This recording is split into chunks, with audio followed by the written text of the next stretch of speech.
Assalamualaikum warahmatullahi wabarakatuh. Apa kabar anak-anak? Sehat ya? Kita lanjutkan kajian fisika kita hari ini ya. Kita sudah sampai di teori relativitas Einstein ya.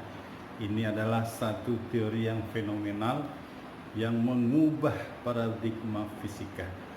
Tapi meskipun teori ini sangat fenomenal, perlu diingat Albert Einstein dapat hadiah Nobel bukan dari teori relativitas, tapi dari fenomena yang kemarin ya, peristiwa apa? Efek fotolistrik. Nah, nanti kalau kedengaran di videonya ada suara mukul-mukul palu, mohon maaf ya, itu tetangga bapak lagi menyambut lebaran, jadi lagi sibuk renovasi rumah ya. Baik, teman-teman sekalian, teori relativitas ini disusun oleh Einstein karena latar belakang pertama gagalnya Michelson dan Morley membuktikan adanya ether di alam semesta ini.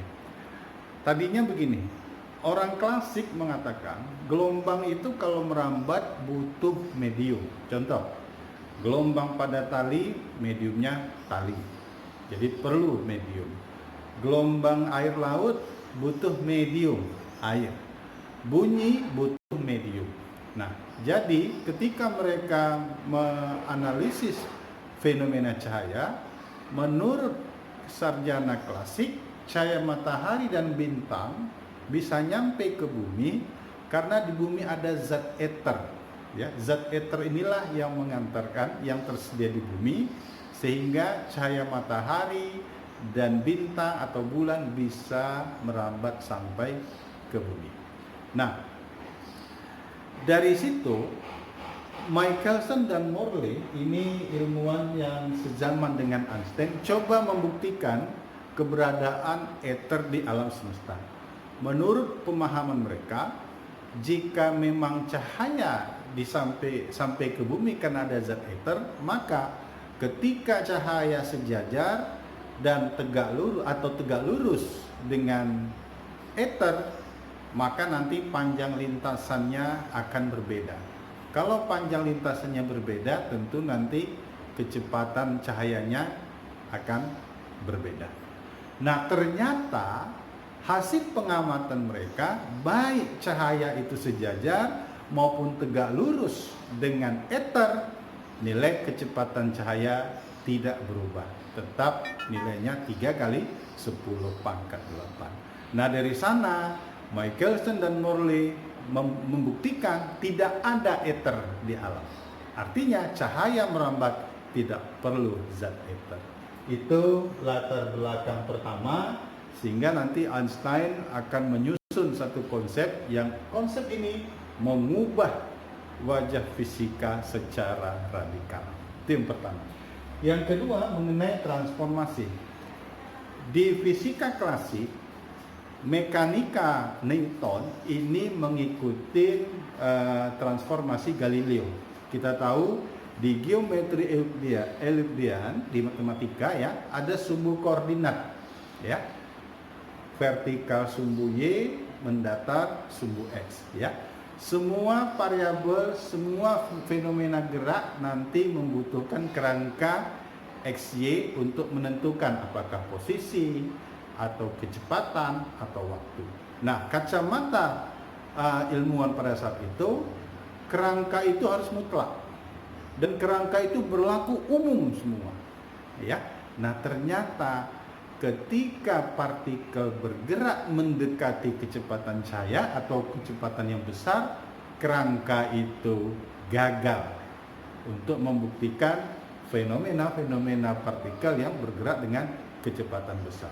Nah, jadi ketika standarisasinya kecepatan cahaya, mekanika Newton dengan mengacu pada transformasi Galileo gagal membuktikan keberadaan gerakannya.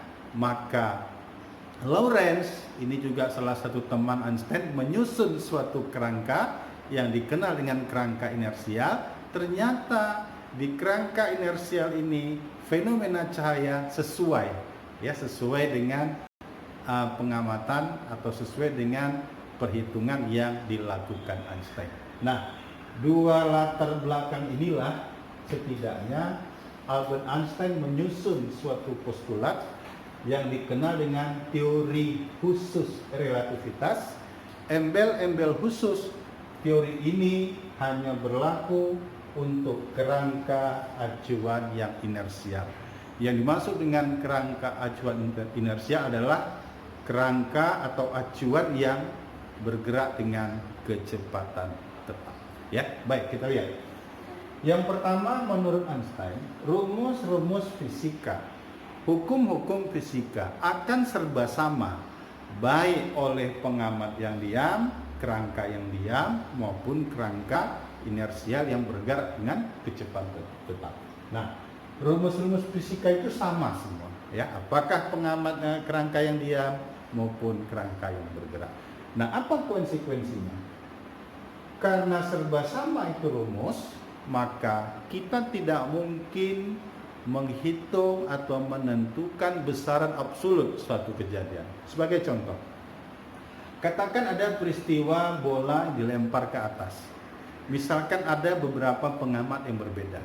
Katakan yang satu di ruangan ini, kemudian yang lain katakanlah di angkot, satu lagi mungkin di pesawat, ya. Nah, di ruangan ini kalau kita asumsikan rumusnya T akar 2H per G akan mengukur nilai waktunya sendiri. Katakanlah waktunya 2 detik.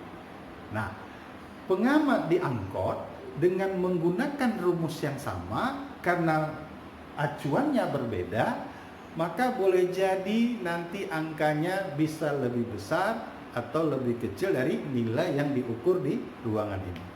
Demikian juga ada pengamat yang lain di pesawat menggunakan rumus yang sama, mengukur fenomena yang sama, tapi dari kerangka yang berbeda, maka akan memperoleh nilai yang juga berbeda, baik dari yang diangkut maupun pengamat yang di ruangan kita ini.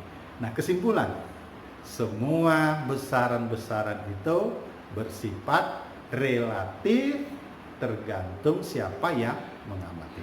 Ya, itu pendekatan Einstein yang pertama. Kemudian yang kedua, postulat Einstein adalah karena ether itu tidak ada, baik sejajar maupun tegak lurus nilai C-nya tetap, maka Einstein mengemukakan kecepatan cahaya besaran yang serba sama. Tidak tergantung kepada pengamat, nilainya tetap berapa? 3 kali 10 pangkat 8. Dengan bahasa yang lain, kecepatan cahaya nilainya invarian. Nah, dua postulat inilah yang mengubah paradigma fisika ya secara radikal. Artinya era Newton sampai akhir abad 19 dikenal nanti dengan fisika klasik. Era abad ke-20 selanjutnya ini dikenal dengan fisika modern ya. Kalau fisika klasik bendanya kelihatan bergerak dengan kecepatan yang relatif kecil, tapi kalau mekanika Einstein bendanya enggak kelihatan, contohnya partikel, atom, gerakannya bergerak, standarisasinya adalah apa? Kecepatan cahaya. Nah, inilah postulat yang disusun Einstein sehingga fisika sudut pandangnya lebih lengkap lagi. Baik, yang berikut, coba kita lihat apa konsekuensi dari postulat Einstein. Ya, kita lihat yang berikut konsekuensi dari postulat Einstein. Artinya semua besaran bersifat relatif ya. Pertama, terjadi nanti relativitas meliputi pertama massa yang semula menurut Newton massa itu tetap, ternyata menurut Einstein massa nanti berbeda. Berikut terjadi juga relativitas waktu. Kemudian terjadi relativitas panjang. Nah, ini konsekuensi pertama akibat adanya teori atau postulat Einstein tersebut. Baik. Terjadi relativitas massa jika ada dua pengamat mengamati satu fenomena, maka pengamat yang bergerak dengan pengamat yang diam terhadap peristiwa itu akan mengukur nilai besaran massa yang berbeda. Padahal di zaman Newton, massa itu tetap.